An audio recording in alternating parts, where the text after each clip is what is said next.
What's up, YouTube? This is Miles B. I'm here with another message for you that God laid on my heart.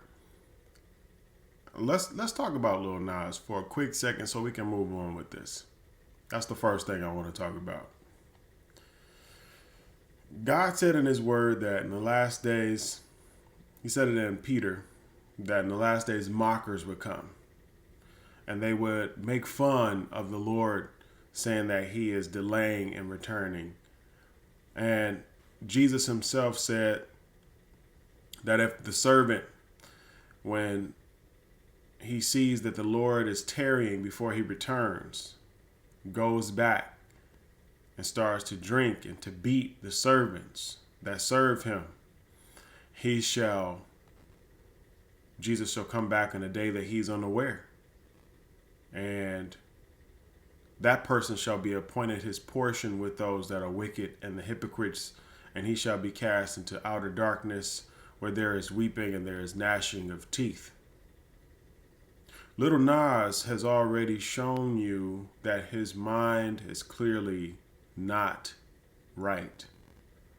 Lil Nas has already showed you that he does not honor, respect, have any consideration, is completely selfish, completely narcissistic, and is in need of serious mental help. I do not see the reason for us to go and engage in watching a video of someone who is clearly insane. I do not agree with the attention that the believers should be giving this man. That's all he wants. The best thing that you can do for a narcissist or for someone who is craving the annoyance of a certain people or person or individual is to not let it annoy you. That's all Satan wants to do. He can't destroy you. He can't do what he wants. So the best thing that he can do is to try to get under your skin and frustrate you to make you upset. Satan, we know, is a liar from the beginning. He is clearly insane to think that he could be God. Satan is proud. Satan thinks of only himself. And because he cannot be God, he tries to imitate, mock, and to annoy the people of God. So Lil Nas is a type or a pattern of satanic annoyance, mockery, and trying to be God. What I want you guys to understand is that this is not a new thing. This is ancient, and that this is something that is clearly spoken about in the scriptures for you to make sure that your life is right. I deliver Lil Nas up to Satan because that's who he has declared himself allegiance to in the first place, so that in the end his soul may be saved. Paul said this in Corinthians, that you would deliver such a wicked person up unto Satan that he can buffet the flesh so that he can in the end be saved and learn not to blaspheme. There's a place that you come to in your life where you have helped people out so much that you have to deliver them unto their own choices. God himself in the book of Romans chapter 1 said, and these people being filled with all unrighteousness, God gave them up over to a reprobate mind so that they can do those things which are inconvenient. He was speaking of homosexuality. He was speaking of various types of sins, specific types of sins. Ironically, this is the category that Lil Nas falls into. A reprobate mind is a mind that is given over because God will give you what you desire, your free choice. If you desire him, he will give you him until your cup runs over. And if you desire Satan, if you desire sin, he will give you sin and you will get the consequences of sin until your cup runs over as well. But he warns you what the consequences of sin are. And he gives you a promise of what the blessings that are found only in Jesus Christ are and his sacrifice. So I lay before you all not to point or look at little Nas, but to see Christ, to look at Christ. I am focused on God. I haven't even watched the video. I haven't watched the first video. And for those of you guys who feel like you need to watch that just so, you know, you just need to see it. Some people have that curiosity. Unless God leads me to watch something that is demonic like that, I'm not going to watch it because it's just going to stir up my spirit, make me upset. It's already infused with demonic spirits to willingly open my eyes to see it, knowing that I'm getting ready to walk down a dark ride. I'm not always, I don't choose that. And another word that God gave me today and yesterday was that we need to present our bodies as a living sacrifice, holy and acceptable unto God, which is our reasonable service. In the Old Testament, men and women to atone for their sins would sacrifice an animal. And this is why Jesus is called the sacrificial Lamb of God, to blot out the sins of the entire world. And now we have Jesus Christ, who gave his own body, his own flesh, and died on a tree for us, so that we ought to do the same. We ought to give our bodies as living sacrifices, dying daily to our sinful desires, our temptations, our mental thoughts that exalt itself against the knowledge of God, and make sure we bring them into captivity and the obedience of Christ, to make sure our hearts are constantly renewed, and that we're not conformed to the pattern of this world.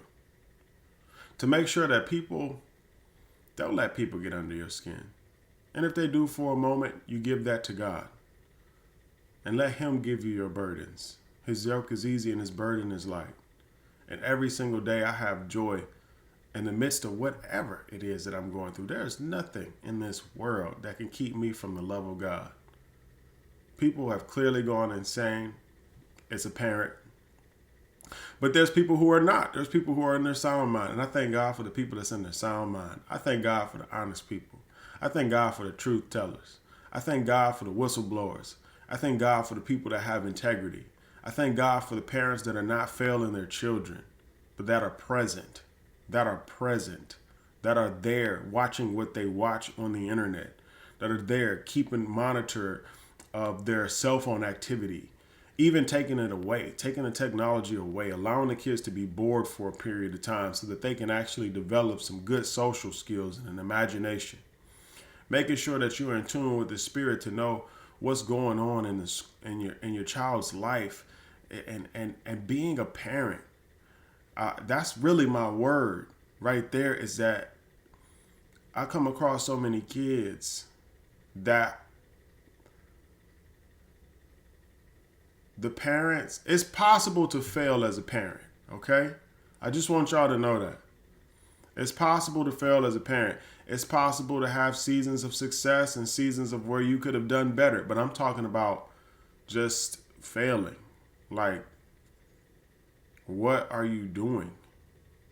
All right, at some point, parents need to understand that these kids going to school is not supposed to raise the children.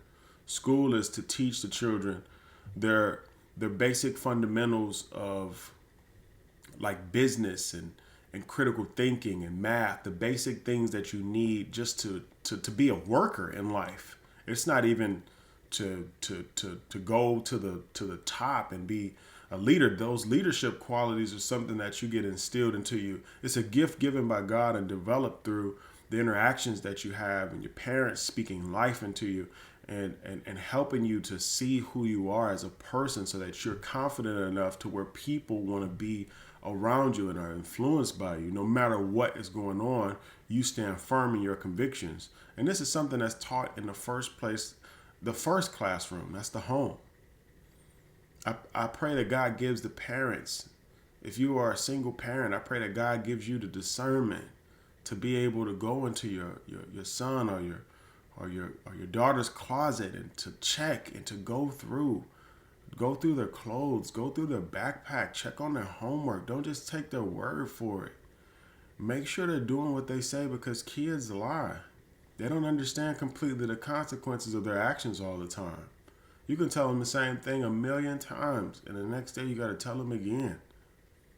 Stay on top of your children's activities. Make sure that they're doing what they're supposed to do. We're supposed to be imitators of Christ as dear children. If God has to repetitively, constantly remind us daily to serve him, how much more the children? How much more the children and their influence? That's where Little Nas comes into play. The influence on the mind that is not fully developed. That's where the parents' discernment comes into play. Has my children ever seen anything about Little Nas? No. Not in this home. Not at all. A lot of the stuff that they get, that they might, learn about, that is not good, like almost like completely bad, is where it comes from the children. And we get that information when they pass it on to us about their day. And then we give them the right information. Or God might lead us to give them information that, we don't want to talk about, but we have to talk about so that they're not introduced to it in a perverse way. You have to talk to your kids about homosexuality now and this philosophy of gender, which was an attack of God's plan. Everything is an attack of God's plan. But rather than me being in a position that I feel like I'm not able to do something, I know what I'm doing is great. And that's the reason for the attack. That's the reason why these things are happening, is because the potential that the people of God have in your sphere of influence has more impact than you realize. You raising your children right helps them to go and be a light to other children. And I want to make sure that you guys are doing what's right in your own homes. I mean that. You have to make sure that you are not just talking the talk, but that you are walking the walk. That in your house is a safe place. And your house is a space where you truly worship God. And I can name all the things, but I'm going to just tell you, if you guys talk about people, gossip about people in a context that's just gossip, your kids are picking up on that. They're seeing that. Your kids will see what you do rather than what you say. And I keep that in my mind always. I want my kids to know that I did not just talk about God, but that I love God indeed. And they know it. They know it. Like, there's nowhere else I can go. Where else am I going to go? Let's touch on that temptation thing, because that's my response to temptation. If anybody has temptation with, if you're married, dealing with infidelity, if you're greedy, dealing with doing unethical things, whatever your temptation is, whatever that temptation is, lust of the flesh, lust of the eyes, and the pride of life, know that there's nowhere else you can run to that will give you the satisfaction that is found in Jesus Christ. God will give you the strength. I felt a temptation, and do you know what my response to it was? I'm gonna make a video.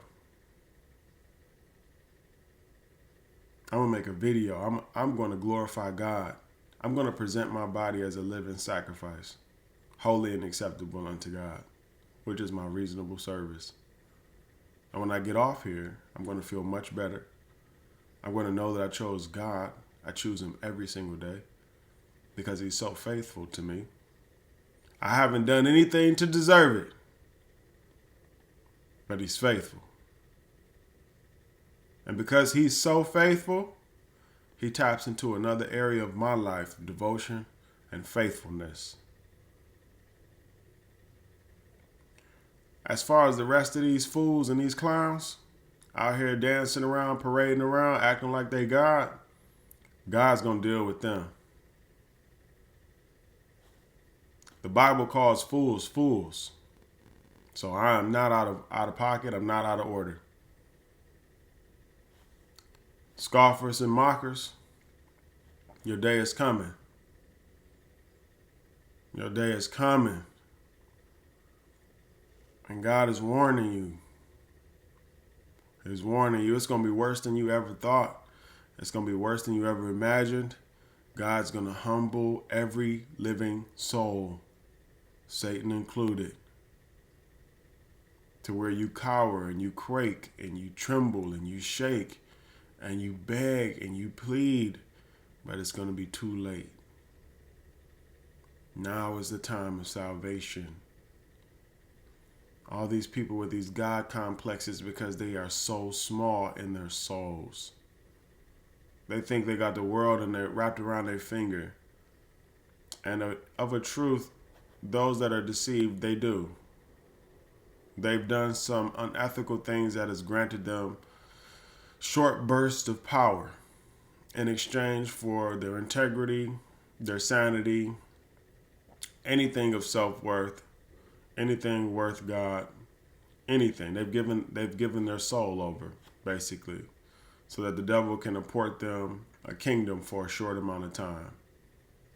And then after that, he's got their soul for the rest of eternity. It is a horrible deal. A horrible deal. You get everything that you want in this life, which makes you the worst soul possible. I mean, literally, if you look in Hollywood, there is no good, happy ending in Hollywood. Michael Jackson, Prince, Marvin Gaye, Marilyn Monroe. I mean, the list goes on of just tragedies after tragedy after tragedy after tragedy. It's the pattern of Hollywood. And Hollywood is the biggest example in the world. The place that's called the City of Fallen Angels. A fallen angel is a demon. The city of demons. These places are identified. Then you got Las Vegas, is called the city of what? Sin. You can't avoid it, guys. It's in the world. But God told us to be not conformed to the pattern of this world, but to be transformed by the renewing of our minds. By the renewing of our minds. You can do it. You can do it. It's going to take work, but everything takes work. And when you put in the work, you get stronger. So let's not be slothful. Let's not be lazy. Let's not lay down. Let's not be like, oh man, this is horrible. And then you don't do nothing about it. I don't like that either. God doesn't like that either. God is a worker. God worked for 6 days straight, forming the foundations of the world, the universe. I believe he did everything past, present, and future in 6 days. He saw everything, everything in 6 days. And then Christ was already crucified before the foundation of the world because he knew the future. He knew everything. And now he's sitting at the right hand of God, interceding for the Father presently for us. Jesus is still working for us, so we need to still be working. I'm going to say that again. Jesus is still working for us, so we need to still be working. And that's what the Church of Jesus Christ is supposed to do. I just wanted to leave a word with you guys to let you know that I have joy. But there's something that left. There's something that left from me. There's something that left with the toleration of foolishness. Something left. And I'm glad that it did. Because it's like the more you're in battle and the more you start to see, the more you're like, yeah, I've been around long enough to see what the pattern of this is capable of, and I'm not going to give it any toleration or any foothold. Lil Nas is He's on his way to his story. I'm on my way to mine. I will pray for him, but he is a free, grown, moral agent to do according to his choices. And he will reap the consequences of those. My encouragement to each and every one of you, excuse my dog. My encouragement to each and every one of you is that you continue to make sure that you are living your life right so that those that are around you see the light of Christ. I hope that this touches your soul and that this encourages you this week. This is Miles V. You be blessed. Peace.